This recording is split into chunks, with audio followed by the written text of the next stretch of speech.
प्रिय विद्यार्थियों, आज की इस हिंदी व्याख्यान माला में आप सभी का पुनः स्वागत है।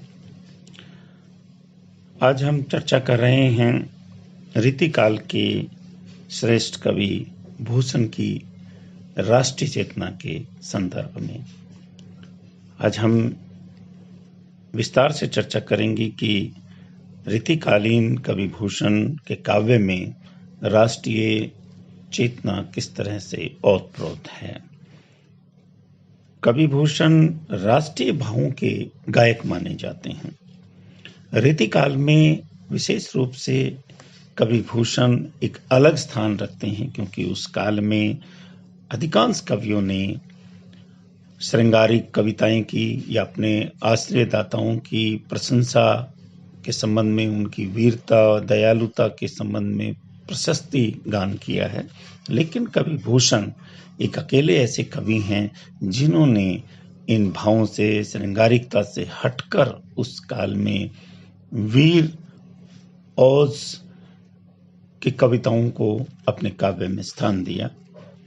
उनकी वाणी पीड़ित जनता के प्रति एक अपूर्व आश्वासन मानी जाती है कि किस तरह से तत्कालीन समय में जो हिंदू जाति दुखी थी, पीड़ित थी, वंचित थी, उनको भी अपनी कविता में उन्होंने स्वर दिया है। इनका जो समय है वो तत्कालीन समय इतिहास की दृष्टि से हम देखें तो औरंगजेब के शासन का समय है। औरंगजेब के समय से मुगल वैभव व सत्ता की पकड़ कमजोर होती जा रही थी। जैसे इतिहास की दृष्टि से हम देखें तो मुगल काल का ये पतोन्मुख काल था, क्योंकि जो बाबर से शुरू हुआ और औरंगजेब तक जो आया, उनका जो उत्कर्ष था वो अकबर के समय, जहांगीर, शाहजहां के समय का समय था। लेकिन औरंगजेब के समय में एक तरह से मुगलों का पतन आरंभ हो गया था। तो ये कह सकते हैं कि औरंगजेब के समय से मुगल वैभव और सत्ता की पकड़ कमजोर होती जा रही थी, और उसका जो मुख्य कारण था औरंगजेब की कट्टरता थी। औरंगजेब की कट्टरता व हिंदुओं के प्रति नफरत ने उसे जनता से दूर कर दिया था। संकट की इस घड़ी में कवि भूषण ने दो राष्ट्रीय पुरुषों, उस समय के जो हमारे तत्कालीन जो राष्ट्रीय पुरुष थे, महाराज शिवाजी और वह महाराज छत्रसाल के माध्यम से पूरे राष्ट्र में राष्ट्रीय भावना संचारित करने का प्रयास किया। यानी इन दो वीरों के माध्यम से कवि भूषण ने भारतीय जनता में राष्ट्रीय चेतना को जगाने का एक बहुत ही सुंदर प्रयास किया। कवि भूषण ने तत्कालीन जनता की वाणी को अपनी कविताओं का आधार बनाया। उन्होंने स्वदेशानुराग यानी अपने देश के प्रति अनुराग, संस्कृति के प्रति अनुराग, साहित्य के प्रति अनुराग और महापुरुषों के प्रति अनुराग को बड़े ही उत्साह के साथ अपनी कविता में स्थान देते हुए उसका सुंदर वर्णन, चित्रण किया। यहाँ हम देखिए कि राष्ट्रीय चेतना के संदर्भ में अगर देखें तो सबसे महत्वपूर्ण जो भाव आता है वो स्वदेश के अनुराग का, अर्थात अपने राष्ट्र के प्रति प्रेम, राष्ट्र के प्रति अपना अनुराग, अपना भाव, समर्पण, वो हम देखते हैं कि भूषण के काव्य में बहुत ही सुंदर ढंग से प्रस्तुत हुआ है। भूषण का अपने देश के प्रति एक गहरा लगाव था।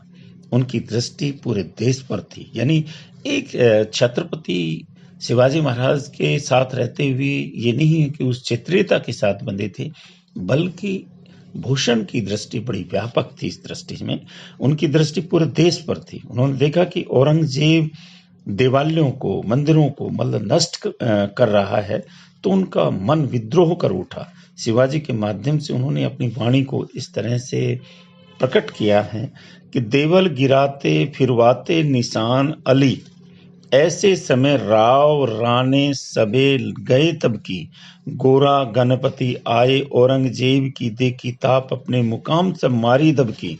यहाँ देखिए कि किस तरह से औरंगजेब जो अत्याचार उस समय कर रहे थे, छत्रपति शिवाजी महाराज के माध्यम से उन्होंने उसके विरोध को बड़े सुंदर शब्दों में दर्शाया।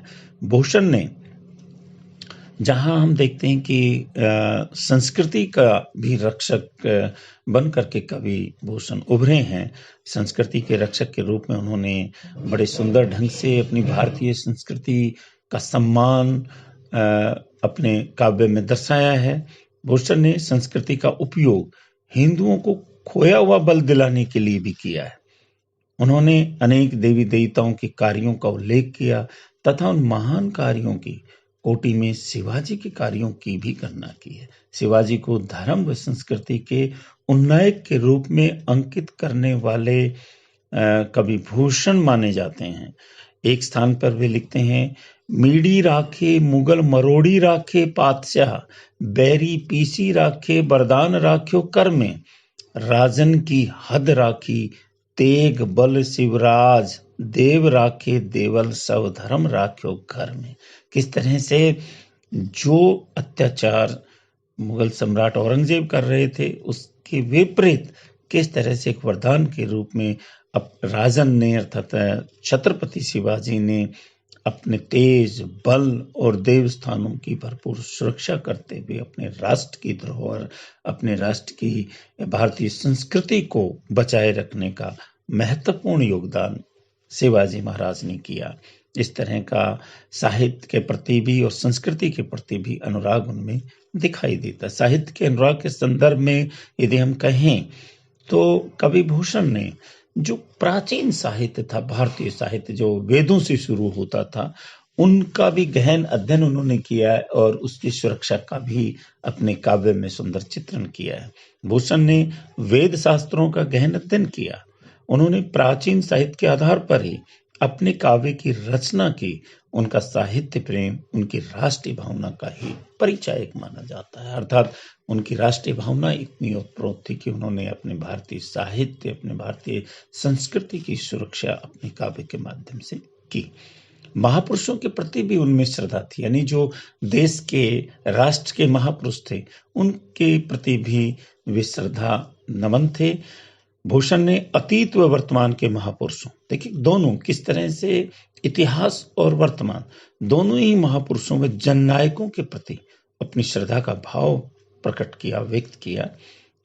उन्होंने शिवाजी और छत्रसाल बुंदेला या अन्य कोई पात्र सभी का उल्लेख केवल उन्हीं प्रसंगों में किया जो राष्ट्रीय भावना से संबंधित थे। जैसे रेया राव चंपती को छत्रसाल महाराज, भूषण सकत को बरयानी यों बलन के, यानी जहां राम की बात होती है, कृष्ण की बात होती है, जो महापुरुष हमारे राष्ट्र के जो अवतारी पुरुष हैं, उनके साथ साथ उन्होंने तत्कालीन समय में जो महाराज शिवाजी हैं, छत्रसाल हैं, उनके प्रति भी अपनी श्रद्धा व्यक्त की है। उनकी वीरता, उनकी दयालुता, उनकी उदारता का भी भरपूर वर्णन उनके काव्य में हमें मिलता है।